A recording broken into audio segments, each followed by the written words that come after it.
જય ઊંચડિયા હનુમાન દાદા।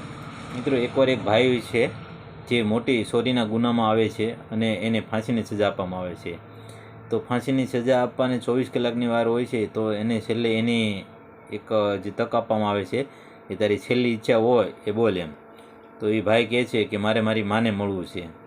તો એને મળવા માટેની છૂટી આપવામાં આવે છે અને કીધું કે ભાઈ તમે તમારી માને મળી શકો છો।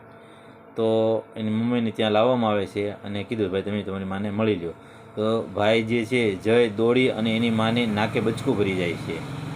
તો બધા આશ્ચર્યમાં પડી ગયા અને જોઈ રહ્યા કે આવું કેમ કર્યું એને। તો એને પૂછવામાં આવ્યું કે તે આવું કેમ કર્યું। તે કે હું જ્યારે નાનો હતો ત્યારે પેન્સિલ, શેક રબર, કંપાસ ચોરીને આવતો ને, તો મારી મમ્મી ક્યારેય મને ના નથી પાડી।